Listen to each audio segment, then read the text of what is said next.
Bismillahirrahmanirrahim. Assalamu alaikum. Today the lecture number 12 is about the nature of sound. हम लोग hearing impairment का subject पढ़ रहे हैं और इसमें जो साउंड है दैट इज़ वेरी इम्पॉर्टेंट जो है वो एलिमेंट है इस hearing के हवाले से कि साउंड जो है वो एक जो इंडिविजुअल है या ह्यूमन ईयर है वो कितने हर्ट्ज़ की साउंड जो है उनको वो डिटेक्ट कर सकता है और किस तरह से साउंड जो है वो उसके साउंड जो है वो किस तरह से प्रोड्यूस होती है और किस तरह से जो है वो फर्दर उसके ईयर में जो हेयरिंग के लिए प्रोसेस होती है। Production of sound slide number 1 में आप देखें, sound is a form of energy that moves in the form of waves. ठीक है, साउंड एक ऐसी एनर्जी की फॉर्म है जो कि वेव्स की शक्ल में मूव करती है। ठीक है, vibration of objects produce sounds. बहुत सारे जो ऑब्जेक्ट्स हैं, डिफरेंट तरह के जो ऑब्जेक्ट्स हैं वो वाइब्रेट करते हैं तो साउंड जो है वो पैदा होती है। ठीक है, जैसे हम कहते हैं कि किसी भी हम रैटल को अगर बजाते हैं तो वो आवाज़ पैदा करता है, हम डोर को नॉक करते हैं तो उसकी आवाज़ होती है, एनिमल की जो है वो आवाज़ें होती हैं, इसी तरह से ह्यूमन वॉइसेस होती हैं, डिफरेंट तरह के और नॉइस होते हैं जैसे डोर बेल है, जैसे मोबाइल की रिंगिंग है। ये तमाम चीज़ें जो हैं ये साउंड पैदा करती हैं और ये एक फॉर्म ऑफ एनर्जी है। ठीक है, जो कि वेव्स की सूरत में जो है वो मूव करती है। Vibration object transfer the kinetic energy to air molecules around them. हम जिस एटमॉस्फेयर में रहते हैं, हमारे आसपास जो एयर है वो बहुत सारे मॉलिक्यूल से मिलकर बनी हुई होती है। The vibration of the air molecules और detected by our ear drum as sound. ठीक है, और वो वाली जो एनर्जी है वो वेव की सूरत में साउंड जो है वो हमारे कानों में दाखिल होती है और हमारा जो एयर ड्रम है वो उसको डिटेक्ट करता है। Different vibrations produce different type of sounds. Different तरह की जो वाइब्रेशंस हैं वो डिफरेंट तरह की साउंड्स पैदा करती हैं। देखें, ये बड़ी अंडरस्टूड सी बात है कि अगर तमाम तरह की जो वाइब्रेशंस हैं वो एक ही तरह की साउंड पैदा करें तो हम साउंड्स को आइडेंटिफाई ना कर पाएँ कि ये किसी एनिमल की आवाज़ है या किसी बर्ड की है या किसी इंसान की है, किसी बच्चे की है, किसी बूढ़े की है या किसी और ऑब्जेक्ट की है जैसे टेबल की है या किसी बर्तन के गिरने की आवाज़ है या टीवी की आवाज़ है या कोई डिफरेंट तरह के जो म्यूज़िक होते हैं हम उनके अंदर जो है डिफ्रेंशिएट जो है वो करने के काबिल ना हो सकें। इसी वजह से जो साउंड्स होती हैं, डिफरेंट तरह के जो ऑब्जेक्ट्स होते हैं उनसे जो भी वाइब्रेशन प्रोड्यूस होती है उनकी डिफरेंट तरह की साउंड जो है वो होती हैं जिसको ह्यूमन ईयर जो है वो डिटेक्ट करता है। ट्रांसमिशन ऑफ साउंड्स में आप देखें, साउंड जो है वो ट्रांसमिट किस तरह से होती है, उसकी ट्रांसमिशन का जो प्रोसेस है वो कैसे होता है। साउंड नीड्स अ मटेरियल और मीडियम टू ट्रैवल। साउंड जो है वो इट्सेल्फ जो है वो खुद से बग़ैर किसी मीडियम के या बग़ैर किसी सोर्स के ट्रैवल नहीं कर सकती। उसको ट्रैवल करने के लिए कोई मटेरियल या मीडियम या एक ज़रिया जिसे हम कहते हैं ना वो चाहिए होता है। ठीक है, जैसे कि साउंड जो है वो जब कोई भी ऑब्जेक्ट जो है उसकी वाइब्रेशन होती है तो बैक एंड फोर्थ होते हैं, यानी आगे और पीछे वो मॉलिक्यूल्स जो होते हैं वो मूव करते हैं। ठीक है, लेकिन वो खुद से ट्रैवल नहीं कर पाते जब तक उनके पास कोई सोर्स या कोई मटेरियल या कोई मीडियम जो है वो मौजूद ना हो। Sound can travel through solids, liquid and gases. अब साउंड जो है वो सॉलिड्स यानी जो सख्त चीज़ें होती हैं उनके ज़रिए भी, लिक्विड्स जैसे यानी जो कि जैसे पानी है, ठीक है, जिस तरह से और तरह की कोई भी जैसे गैसेस हैं उनके थ्रू जो है वो साउंड ट्रैवल करती है। Sound can not be transferred through a vacuum because it does not have any particles. Vacuum के अंदर यानी जो खला होती है उसके अंदर आवाज़ ट्रैवल नहीं करती क्योंकि वहाँ पर कोई भी पार्टिकल्स मौजूद नहीं होते एयर में। ठीक है, यानी उसमें कोई ट्रैवल करने का उसके पास कोई मीडियम मौजूद नहीं होता साउंड के पास। Sound travels at different speeds in different mediums. और ये इसकी स्पीड भी होती है जिस तरह से कि जैसा भी मीडियम होगा, जो भी यानी सोर्स, उसका जो भी ज़रिया होगा जिसके थ्रू उसने ट्रैवल करना है, उसकी टाइप पर उसकी स्पीड डिपेंड करती है। Sound moves fastest in solid because the particles are arranged very close to each other. ठीक है, अब साउंड जो है वो सॉलिड के अंदर ज़्यादा तेज़ी से मूव करती है, ये बात याद रखिएगा। ठीक है, इस तरह की जो MCQs हैं या शॉर्ट क्वेश्चंस भी आपको आ सकते हैं, ठीक है, आपके एग्ज़ाम्स में। तो आप ये चीज़ याद रखिएगा कि साउंड जो है ये मोर स्पीडी ट्रैवल करती है, मोर फास्टेस्ट ट्रैवल करती है through solid as compare to liquid या गैसेस की। ठीक है, क्योंकि जो सॉलिड जो ऑब्जेक्ट्स होते हैं उनके जो पार्टिकल्स होते हैं वो ज़्यादा क्लोजली एक दूसरे के साथ अटैच्ड होते हैं, यानी ज़्यादा क्लोजली एक दूसरे के साथ जुड़े हुए होते हैं, उनके बीच में गैप नहीं होता। तो एक जो पार्टिकल है वो दूसरे को हिट करता है, दूसरा तीसरे को हिट करता है, इस तरह से करके साउंड जो है वो एक चेन के ज़रिए ट्रैवल करती जाती है, बीच में जो है वो स्पेस नहीं होती है। Sound move slowest in gases because the particles are very away far away from each other. ठीक है, गैसेस के अंदर स्लोएस्ट मूव करती है क्योंकि गैसेस के जो पार्टिकल्स हैं वो एक दूसरे के साथ पूरी तरह से जुड़े हुए नहीं होते, उनके बीच में गैप होता है, जिसकी वजह से साउंड जो है वो स्लो मूव करती है।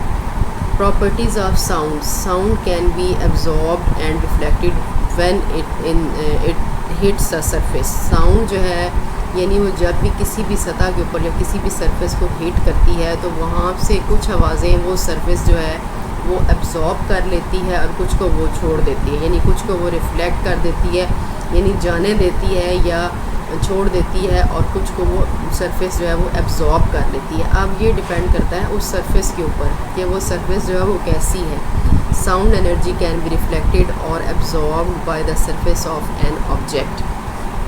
अब साउंड एनर्जी जो है वो किसी भी ऑब्जेक्ट की सरफेस के ऊपर रिफ्लेक्ट भी होती है और एब्जॉर्ब भी होती है। When sound reach the surface of a solid some waves are reflected while some are absorb. हम कहते हैं कि जब जो साउंड है वो किसी भी सरफेस के ऊपर जाके हिट करती है तो सॉलिड में से उस सॉलिड जो है उसमें से कुछ चीज़ें जो हैं वो कुछ साउंड जो है उसको वो सॉलिड जो ऑब्जेक्ट है वो एब्जॉर्ब कर लेता है और कुछ को वो रिफ्लेक्ट कर देता है। Absorption of sound makes the reflected sound weaker than the original sound. अब जो साउंड्स की एब्जॉर्प्शन है ना वो साउंड की एक्चुअल जो इंटेंसिटी है, यानी जिस शिद्दत से वो आवाज़ आ रही होती है उसको वो कुछ को एब्जॉर्ब कर लेती है। ठीक है, यानी उसकी वो क्वालिटी जो है उसको वो वीक कर देती है और कुछ जो है उसको वो ओरिजिनली जाने देती है। ठीक है, यानी ये जो भी सरफेस है उसके ऊपर डिपेंड करता है, यानी जिस भी मीडियम के थ्रू वो ट्रैवल कर रही है उसके ऊपर डिपेंड करता है कि वो कितनी फास्टर है।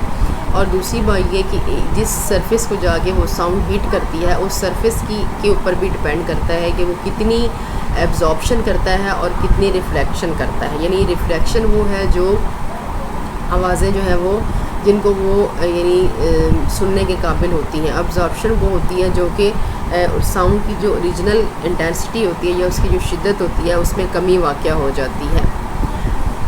The intensity of the reflected sound depends on the amount of sound energy reflected और एब्जॉर्ब्ड बाय द सरफेस। ठीक है, अब ये जो इंटेंसिटी है वो डिपेंड करती है कि सरफेस के ऊपर जहाँ पे उस एनर्जी ने साउंड एनर्जी ने हिट किया है वहाँ से वो कितनी रिफ्लेक्टेड हुई है। ठीक है, अब जो उसकी रिफ्लेक्शन होगी उसको हम कहेंगे कि ये उसकी इंटेंसिटी है। ठीक है, और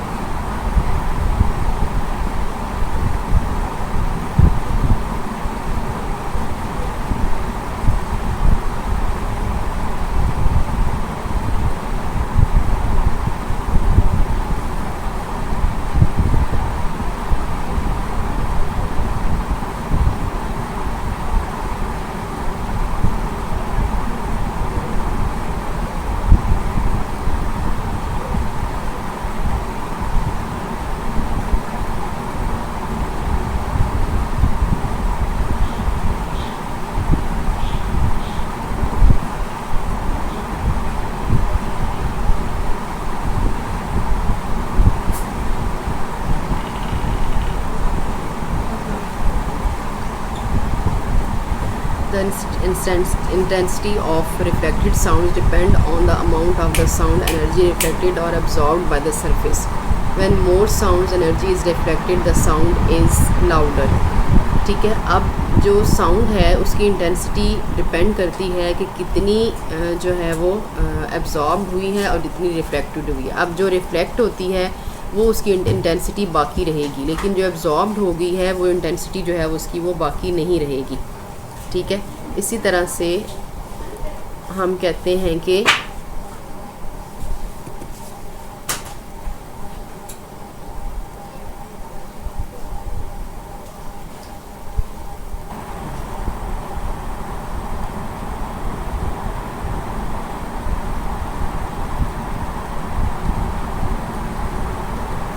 the intensity of sound reflected depend on the nature of the surface. Hard, even the smooth surface like plank, concrete and metal are good sound reflectors. यानी जो भी मटेरियल है या जो भी सरफेस है उसके मटेरियल के ऊपर डिपेंड करता है कि वो कितनी जो है साउंड उसको ऑडिबल बनाता है, यानी साउंड की जो इंटेंसिटी है वो कितनी अच्छी जो है वो होती है. यानी मेटल जो है वो और जितने भी कंक्रीट जो सरफेस हैं वो अच्छे रिफ्लेक्टर होते हैं. ठीक है, surfaces that are soft and rough like cloth, carpet and cushion are good sound absorb. अब जो कुशन है या जैसे कारपेट वगैरह होते हैं, जो भी कपड़ा है लाइक फैब्रिक जितना भी हैं वो उनके अंदर से आवाज़ें जो हैं वो कम रिफ्लेक्ट होती हैं, यानी कम वो अच्छा एब्जॉर्ब कर सकते हैं. जैसे कि मुंह के ऊपर अगर आप कुशन रख के बोलें तो आपकी आवाज़ जो है वो दब जाती है, यानी आवाज़ नहीं निकलती बाहर पूरी तरह से. इसी तरह से अगर आप एक रूम के अंदर जितना मटेरियल आपने रखा हुआ होगा, यानी जितना कारपेट वगैरह है या थिक जो है वो कर्टन आपने डाले हुए हैं या रूम के अंदर आपके पास जितना भी स्टफ़ है मौजूद है, तो उसके अंदर आवाज़ें जो हैं वो एब्जॉर्ब ज़्यादा होती हैं, रिफ्लेक्ट कम होती हैं. ठीक है, लेकिन अगर आप किसी भी खाली रूम के अंदर बैठे हुए हैं जिसके अंदर कम जो है वो मटेरियल कर्टन वगैरह नहीं लगे हुए या रूम जो है वो कारपेटेड नहीं है या आपके पास वहाँ पर कोई बेडिंग वगैरह या इस तरह का कोई मटेरियल मौजूद नहीं है और कोई इस तरह का मटेरियल सिंपल मौजूद है जैसे कबर्ड वगैरह पड़ी हुई है या कोई मेटल की जो है वो वार्डरोब पड़ी हुई है, कोई भी ऐसी चीज़ पड़ी हुई है, तो वहाँ पर आवाज़ जो है वो रिफ्लेक्ट ज़्यादा होती है, यानी एब्जॉर्ब कम होती है और आवाज़ ज़्यादा रिफ्लेक्ट होती है. ठीक है, यानी सुनने वाले तक भी वो ज़्यादा लाउडली यानी उसकी इंटेंसिटी जो है वो ज़्यादा होगी. और अगर बाहर से भी आवाज़ आती है या आप भी बात करते हैं तो आपकी आवाज़ जो है वो ज़्यादा रिफ्लेक्ट होती है. हार्ड, अच्छा, surfaces that are soft and rough like clothes, carpet, यहाँ तक आपको पता चल गया. नेक्स्ट आप देखें इको. अब हम कहते हैं ना इको है यानी आवाज़ जिसे बाज़ गश्त कहते हैं, यानी आवाज़ की गूंज जो है वो कैसे होती है. When sound is reflected repeatedly from one surface and echo is produced, यानी एक ही सरफेस के साथ बार बार आवाज़ जो है वो रिफ्लेक्ट होती है तो हम उसे इको कहते हैं. Eco produces to different type of sound. For example, the original and the reflected sound, the both of them can be heard separately. यानी एक अब ये जो इको होती है उसके अंदर एक आवाज़ होती है वो साउंड रिफ्लेक्ट होकर जो आ रही होती है वो होती है और एक उस ओरिजिनल होती है. ठीक है, और वो दोनों डिफरेंट सेपरेटली जो है वो हमें सुनाई देती हैं. Echo occurs in enclosed places like caves, tunnels and halls. ठीक है, यानी ये जो है ये इको जो है वो एनक्लोज्ड प्लेसेस पर पैदा, जैसे आप किसी बार के अंदर अगर बात करें या आप किसी भी टनल के ऊपर खड़े होकर बात करें या किसी भी आप हॉल में बड़े सारे में खड़े हुए हैं वहाँ पे आप बात करें जहाँ पे किसी भी किस्म का और कोई ख़ास मटेरियल जो है वो मौजूद नहीं है जो कि एक दूसरे के साथ एनक्लोज्ड प्लेसेस हैं, वहाँ पे इको जो है वो पैदा होती है. Echo can not be heard in a small room because the reflected sounds overlap the original sound. ठीक है, यानी किसी भी स्मॉल रूम के अंदर जो है वो इको पैदा नहीं होती क्योंकि वहाँ पर रिफ्लेक्टेड साउंड जो है वो एक दूसरे के साथ ओवरलैप रिफ्लेक्टेड साउंड जो है वो ओरिजिनल साउंड के साथ ओवरलैप कर जाती हैं. When the echo is produced, we cannot hear the sound clearly. Echo and be reduced by putting curtain, carpets and soft cushions. Eco जो है वो कभी भी सॉफ्ट कुशन या कारपेट या कर्टन वगैरह अगर आप उसके पीछे खड़े होकर बात करते हैं या आवाज़ देते हैं तो वहाँ पे कभी भी पैदा नहीं होती, क्योंकि वहाँ पर एब्जॉर्प्शन ज़्यादा होती है। ठीक है, क्योंकि आपको पहले लास्ट स्लाइड में भी आप ये बात जान चुके हैं कि फैब्रिक जो है किसी भी टाइप की हो उसके अंदर एब्जॉर्प्शन ज़्यादा होती है। Pitch and frequency of a sound is the number of vibration in 1 second, it is measured in hertz। अब फ्रीक्वेंसी जो है उसको आप हर्ट्स में मेजर करते हैं।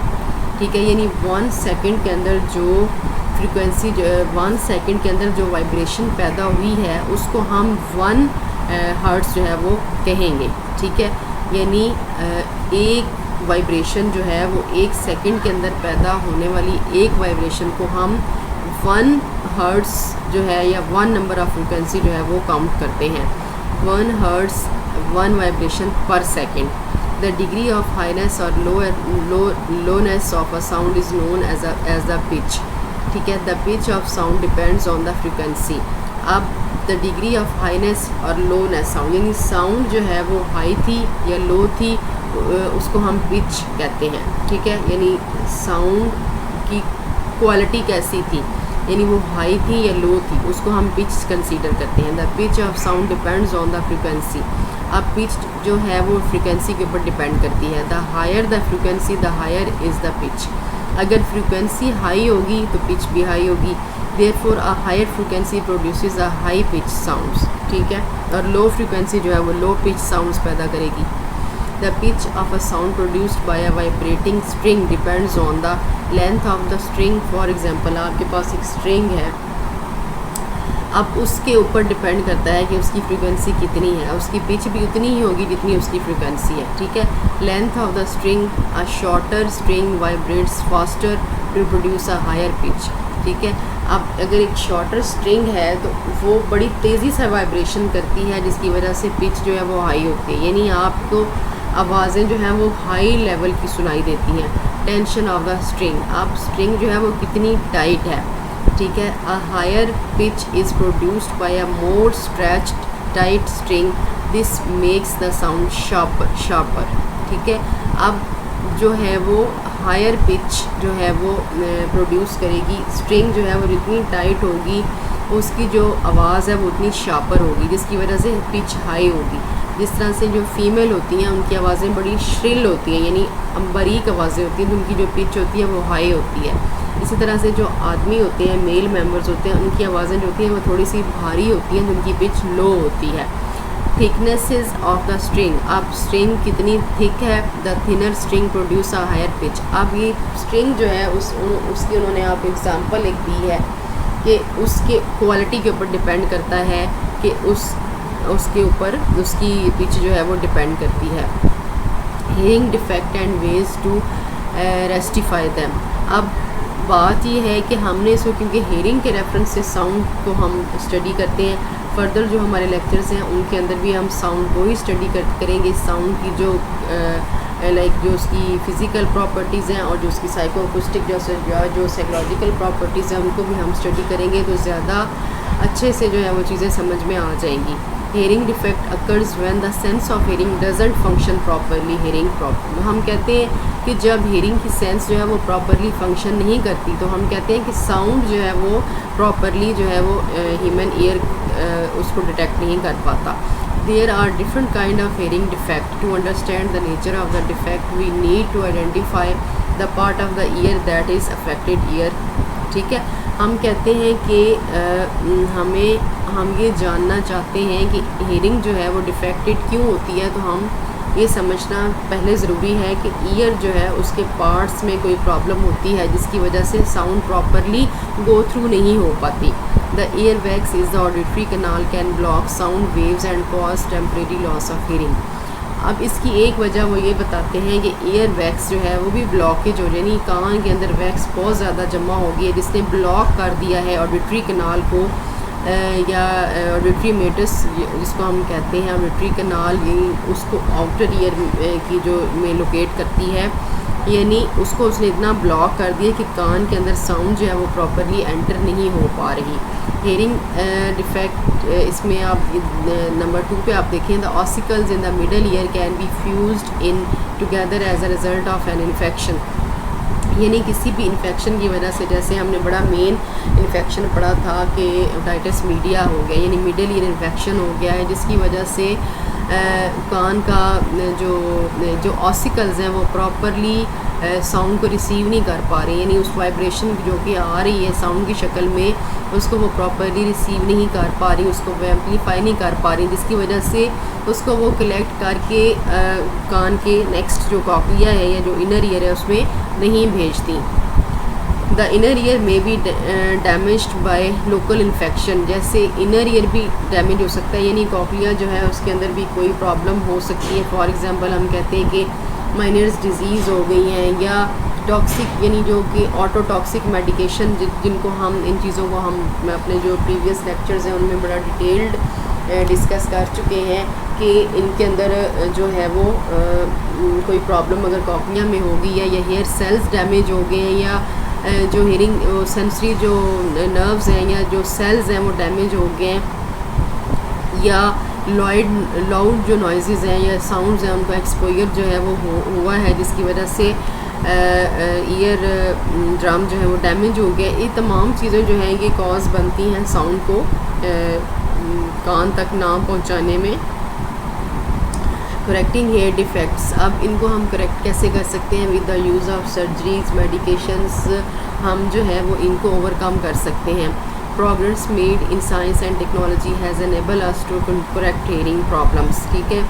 Years, nose and throat specialist, यानी जिसको हम ENT स्पेशलिस्ट कहते हैं, may be use syringe and warm water to remove the wax which is blocking the auditory canals. अब डॉक्टर्स जो हैं ये जो ENT स्पेशलिस्ट हैं वो ऑडिटरी कनाल की ब्लॉकेज को ओपन करने के लिए बहुत सारे डिफरेंट वेज़ जो है वो यूज़ करते हैं, जिस तरह से वार्म वाटर है या सिरिंज का यूज़ है, या बहुत सारे ईयर ड्रॉप्स हैं वो यूज़ करके तो ईयर वैक्स को ख़त्म किया जा सकता है। फ्यूज्ड और damage ossicles can be replaced by surgery, अब ये जो डैमेज्ड ऑसिकल्स हैं उनको भी सर्जरी से रिप्लेस किया जा सकता है। Punctured eardrum can also be repaired by surgery. Damaged eardrum can be repaired or replaced by using membranes from other part of the body. अब क्योंकि जब हमने एनाटमी पढ़ी थी हेयरिंग की, ईयर की, उसमें अभी हमने ये चीज़ देखी थी कि ईयर ड्रम जो है that is like a membrane, ठीक है। ये बहुत पतली सी बारीक सी एक मेम्ब्रेन होती है, लेयर होती है, बहुत माइनर सी बारीक सी और फ्लेक्सिबल सी, जिसको हम ईयर ड्रम कहते हैं, ठीक है। तो अगर ईयर ड्रम रप्चर हो गया तो बाज़ दफ़ा इसकी भी ऑल्टरनेट हो सकता है, यानी वो किसी भी बॉडी के पार्ट से मेम्ब्रेन जो है वो उसको वहाँ पे रिप्लेस कर सकते हैं। Electronic gadgets can be implanted into the ear to help some deaf people to hear better, यानी इलेक्ट्रॉनिक गैजेट्स लाइक जैसे हम कॉक्लियर इम्प्लांट है, ठीक है, उसको यानी इम्प्लांट किया जा सकता है ईयर के अंदर और जो है वो हेयरिंग को बेटर बनाया जा सकता है।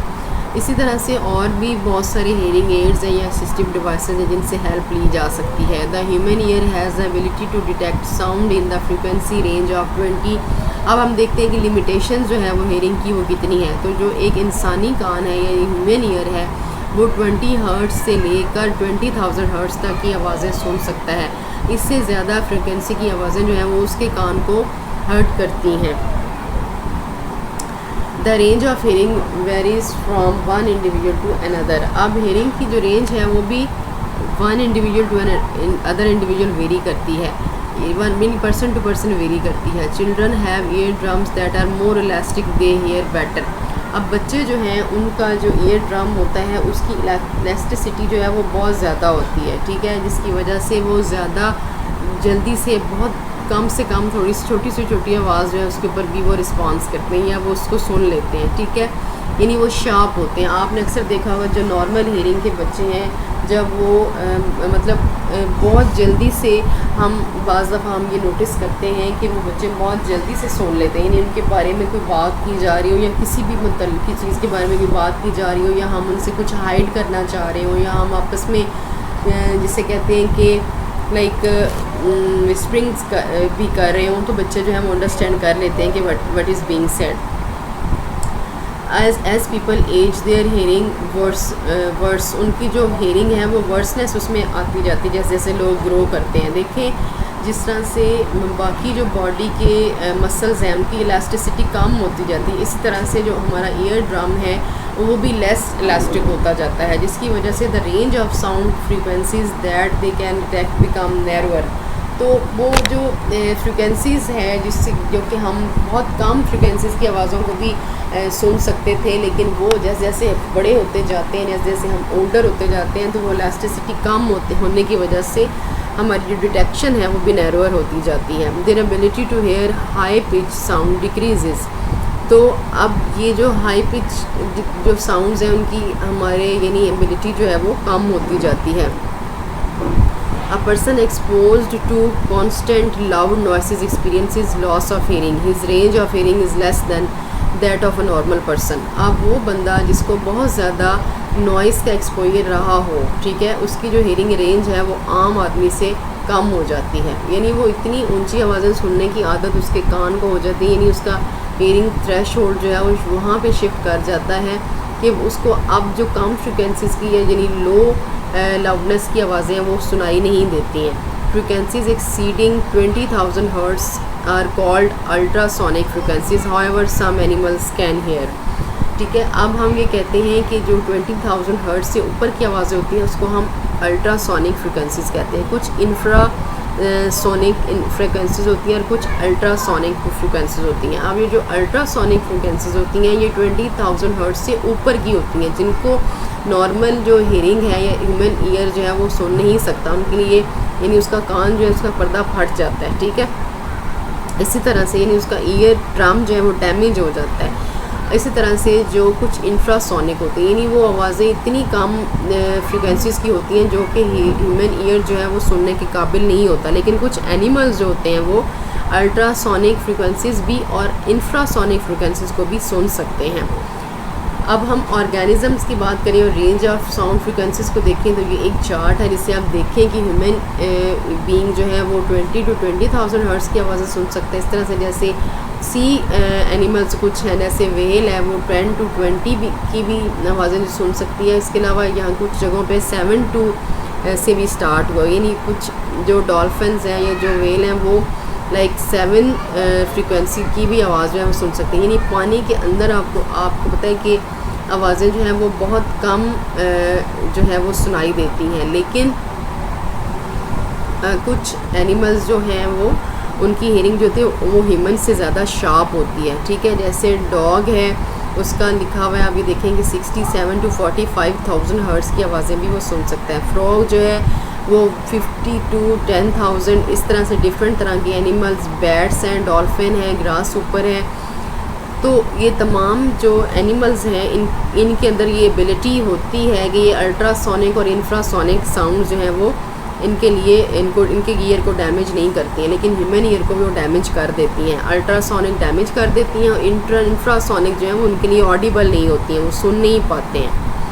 Veg to overcome our hearing limitations. ठीक है, हम कैसे ओवरकम कर सकते हैं अगर हमें हेयरिंग लिमिटेशंस फेस करनी पड़ रही हैं, यानी अगर हमारे पास जो है वो किसी वजह से हेयरिंग लॉस हो गया है तो हम उसको किस तरह से ओवरकम कर पाते हैं। डिवाइसेस में जैसे एम्पलीफायर है उसका फंक्शन क्या है, to amplify weak sound signals. अब एम्पलीफायर जो है वो वीक साउंड सिग्नल्स को एम्पलीफाई कर देता है, यानी सुनने के काबिल बना देता है।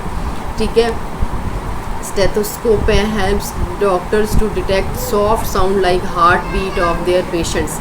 अब स्टेथोस्कोप से डॉक्टर जो है वो सॉफ्टेस्ट साउंड जैसे हार्ट बीट है उसको भी सुनने के काबिल होता है पेशेंट की। लाउड स्पीकर है to make announcements during school assemblies in the school field और स्कूल हॉल। ठीक है, लाउड स्पीकर जो है वो आपकी जो नॉर्मल आवाज़ें हैं उनको हाई कर देता है ताकि वहाँ पे मौजूद फॉर एग्जांपल असेंबली जैसे स्कूल में होती है तो वहाँ पे मौजूद दूर दूर तक जितने भी स्टूडेंट्स खड़े हुए उनके लिए वो चीज़ें जो हैं वो सुन सकें और उनके लिए ऑडिबल हों। ईयरफोन जो है वो converts electrical waves into sound waves so that they can be detected by the years. अब ईयरफोन जो है वो कन्वर्ट कर देते हैं इलेक्ट्रिकल वेव्स को साउंड वेव्स में ताकि सुनने के काबिल एक ह्यूमन कान ईयर जो है वो सुनने के काबिल हो जाए, ये इंसानी कान सुनने के काबिल, उसको डिटेक्ट करने के काबिल हो जाए। enables us to hear something specific without disturbances from the noises around। अब एयरफोन जो है वो हमें वैसे भी जो है वो इसमें हेल्प करते हैं कि हमारे जो आसपास जितने भी नॉइज़ हैं उसको ओवरकम किया जा सके, यानी हमारे लिए जो हमने मीनिंगफुल जो हियरिंग करनी है या लिसनिंग करनी है उसको हम करने के काबिल हो जाएं। तो ये था हमारा साउंड से रिलेटेड चैप्टर। अब आप ये देखें कि इसके अलावा भी हमारे साउंड से रिलेटेड कुछ लेक्चर्स जो हैं वो और होंगे। ऑलमोस्ट इसमें हमारे 3 लेक्चर्स जो हैं वो साउंड से रिलेटेड और जो है वो ऐड होंगे, तो फर्दर जो है वो चीज़ें या एम्बिगुअस जो है वो क्लियर हो जाएंगी। Thank you so much. अल्लाह हाफिज़।